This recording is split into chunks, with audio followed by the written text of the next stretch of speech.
정치권의 12월은 매우 특별한 시기입니다. 오는 12일부터 중앙선관위는 내년 총선에 도전할 국회의원 예비후보 접수를 시작하고 이번 달 중순에서 하순 여야는 공천관리위원회를 띄우며 공천 모드에 돌입합니다.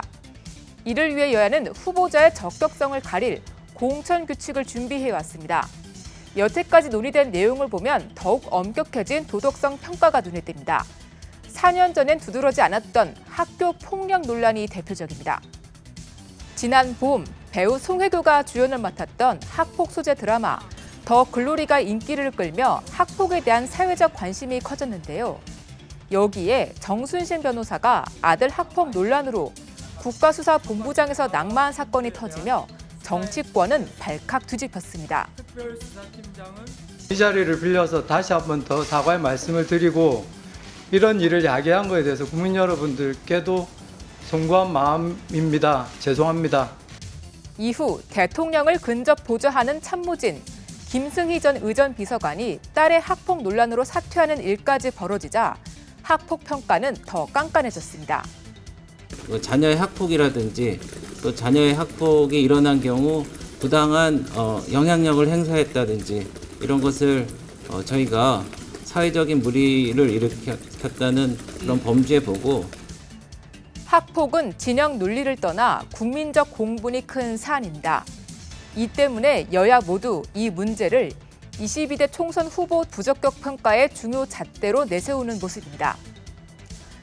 이처럼 강화된 도덕성 평가는 각 정당이 겪은 사건에서 비롯된 경우가 많습니다. 여권에서 공직자들의 학폭 문제로 몸살을 앓자 공천 심사에 반영하기로 했다면 민주당의 경우는 막말 논란이 공천 평가에 등장한 점이 눈에 띕니다.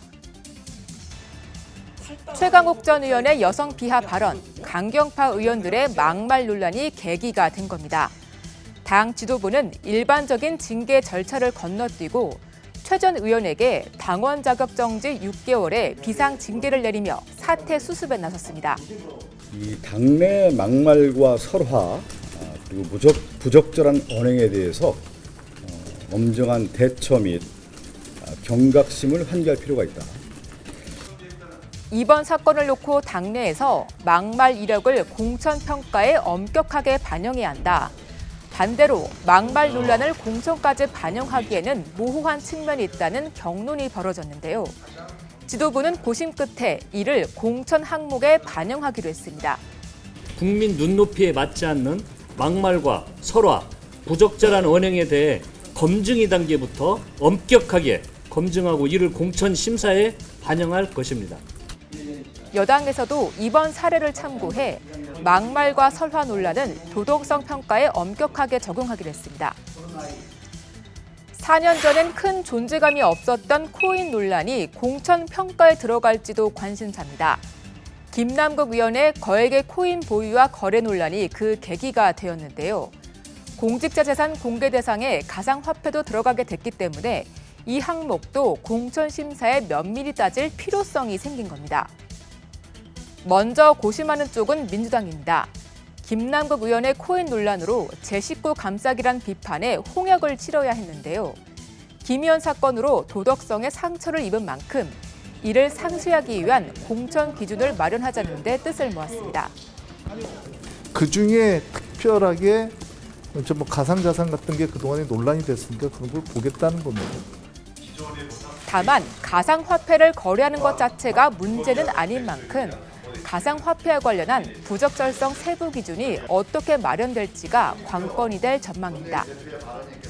이외 여야는 성범죄의 경우 가해자를 두둔하거나 피해자를 조롱하는 2차 가해 이력 있는 후보의 자격을 박탈하기로 했고 직장 내 괴롭힘, 갑질 논란, 마약 이력도 엄격하게 평가하기로 했습니다.